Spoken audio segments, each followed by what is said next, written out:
মুহূর্তে যদি পুলিশ না আসতো তাহলে ওরা আমার ভাইদেরকেও মারতো। ওই মুহূর্তে দাউদকান্দি থানার থেকে পুলিশ আসে এবং পুলিশের সহযোগিতায় আমি ওখান থেকে উদ্ধার হই। পুলিশ আসার পর ঘটনাস্থল থেকে আসামিরা এদিক ওদিক দৌড়ে পালায়া যায়, কিন্তু আমাকে সন্ত্রাসী হামলাকারী নূরপুর হক কমিশনারের মেয়ে শাহনাজ আক্তার সুমনা সে ঘটনাস্থল থেকে পালাতে পারেনি। পুলিশ তাকে ধরে ফেলে এবং আমার সাথে করে তাকে থানায় নিয়ে যায়। দাউদকান্দি থানায় যখন আমাকে নিয়ে যায়, রাস্তা থেকে দুইটা মহিলার গা থেকে দুইটা ওড়না দিয়ে আমাকে ডেকে দাউদকান্দি থানায় নিয়ে যায়। দাউদকান্দি থানায় আমাকে নেওয়ার পর অনেক বিএনপির নেতাকর্মী থানায় আসে আমাকে দেখার জন্য।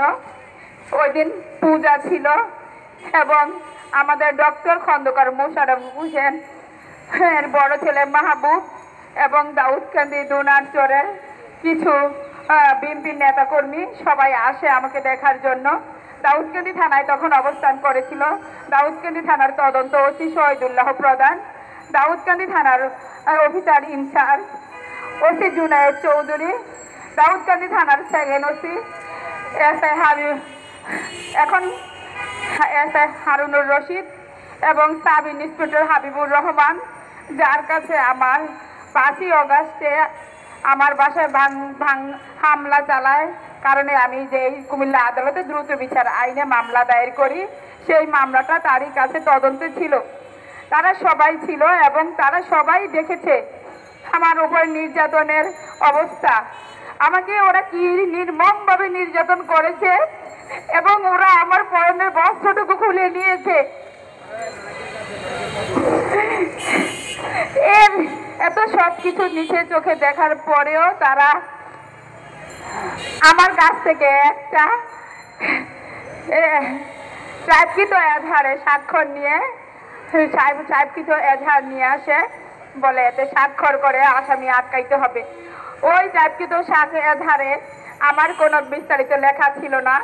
আমি ওসিকে বলেছিলাম যে এজাহারে মামলা হবে না, আমি এখানে আমার সাথে যা যা হয়েছে এজাহারে কিছুই লেখা নেই, আমি এজাহার আপনারা সুন্দর করে লেখেন, আমি এতে স্বাক্ষর করব। দাউদকান্দি থানার ওসি বলে আপনার বর্তমানে চিকিৎসার প্রয়োজন, আগে আপনি চিকিৎসা করতে হাসপাতালে যান, আমরা যথাযথ ব্যবস্থা নিব এবং আমরা যে আসামিকে থানায় এনেছি তাকে যদি আটকায় রাখতে হয় আপনার স্বাক্ষর লাগবে, আপনি আগে স্বাক্ষর করুন। পরে আমি স্বাক্ষর করলাম। এখন কথা হচ্ছে মূল কথা, যেখানে দাউদকান্দিবাসী, দাউদকান্দি সাংবাদিক, দাউদকান্দি পুলিশ আনাচে কানাচে সবাই জানে আমার সাথে হওয়া জুলাইয়ে 24-এর ঘটনাকে কেন্দ্র করে, ছাত্র আন্দোলনকে কেন্দ্র করে আমার সাথে ঘটনা হয়েছে এবং আমি নির্যাতনের শিকার হয়েছি। এত সব কিছু জানার পরও দাউদকান্দি থানায় আমি আসামিদের বিরুদ্ধে যথাযথ প্রমাণ দিয়ে মামলা দায়ের করার পরেও আসামিদের বিরুদ্ধে 4-4টে মামলা থাকা সত্ত্বেও দাউদকান্দি থানার ওসি জুনায়েদ চৌধুরী আসামিদের বিরুদ্ধে কোনো প্রকারের ব্যবস্থা না নিয়ে, আসামিদেরকে গ্রেফতার না করে, মামলাটা যে ধারায় হওয়ার কথা ছিল সেই ধারায় দায়ের না করে আমার মামলার 4 জন আসামি, শাহনাজ আক্তার সুমনা 1 নম্বর আসামি,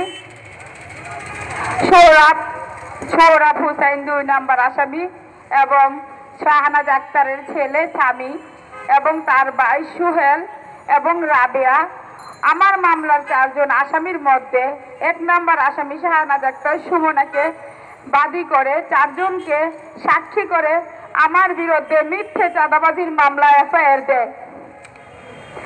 যেখানে যেদিন মামলাটা এফআইআর দেয় ওই দিন ছিল 26/11 নভেম্বরের 26 তারিখ ছিল। ওই দিন সারাদিন আমি থানায় ছিলাম। দাউদকান্দি থানার ওসি আমাকে একবারও জিজ্ঞাসা করেনি আপনার বিরুদ্ধে মামলা দায়ের হচ্ছে, আপনার বিরুদ্ধে অভিযোগ করা হয়েছে, আমি কিছুই জানতাম না। আমি ওনাদের কাছে সহযোগিতার জন্য থানায় যাই, বলি আমি দাউদকান্দি থেকে আজকে 4 দিন ঢাকার দাউদকান্দির বাহিরে আছি, বাসায় যেতে পারতেছি না, আমাকে ব্যবস্থা করে দেন, আমি আমার বাচ্চাদের কাছে যাব। কিন্তু ওনারা বলে আমরা কোনো সহযোগিতা করতে পারবো না। আমি অসুস্থ হয়ে একটু পানি চাইছিলাম, আমাকে একটু পানি পর্যন্ত দেয়নি, বলে বাহিরে গিয়ে খান। কিন্তু থানার গেটে অপেক্ষা করতেছে আমার মামলার আসামিরা। আমি থানা থেকে বের হলে ওরা আমাকে ধরবে, কিন্তু দাউদকান্দি থানার ওসি নিজের চোখে দেখে তারপরে কোনো ব্যবস্থা নেয়নি। পরবর্তীতে আমি সেখান থেকে দাউদকান্দি থানার 2 জন সাংবাদিকের সহযোগিতায় আমি ঢাকাতে গাড়িতে উঠায় দেয়। আমি আর বাসাতে যেতে পারলাম না। আমি রিটার্ন আমার দৈনিক ভোরের সময় অফিসে চলে আসলাম। ওরা পর রাতের 8টা বাজে খবর পাই আমার নামে মিথ্যে চাঁদাবাজির মামলা এফআইআর করা হয়েছে। আমি নাকি ওদের কাছ থেকে হোয়াটসঅ্যাপের মাধ্যমে 5 লক্ষ টাকা চাঁদা চেয়েছি, কিন্তু যেখানে আমার মোবাইল ফোনটাই আমার কাছে নাই, আমার মোবাইল ফোনে আমার হোয়াটসঅ্যাপ, আমার ইমো, ফেসবুক আইডি অন্য কেউ ব্যবহার করতেছে এবং আমার জিমেল পাসওয়ার্ড মনে না থাকার কারণে আমি কিছুই ফিরাইতে পারি নাই। আমি সব কিছু ভুলে যাওয়ার কারণে আমার ফেসবুক, হোয়াটসঅ্যাপ, ইমো আইডি ওরা ব্যবহার করতেছে। সেখানে আমি চাঁদাটা কখন চাইলাম?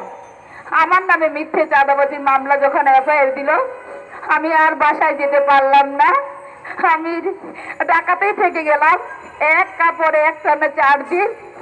ওই দাউদকান্দি থানা থেকে এত নির্যাতনের পরে আসামিদের বিরুদ্ধে কোনো ব্যবস্থা না নিয়ে রাতের 1টা বাজে যে দাউদকান্দি থানার পুলিশ ফোর্স আরো সাথে সেনাবাহিনী, আর্মি নিয়ে ওরা রাতের 1টা বাজে আমার বাসায় শুধু একটা কাজের মেয়ে ছিল আর আমার ছোট ছোট 3টা বাচ্চা ছিল, সেই বাসায় গিয়ে হামলা চালায় এবং আমার বাচ্চারা চিৎকার চেঁচামেচি করার পরে তারা দরজা ধাক্কিয়ে আমার বাসায় ঢুকে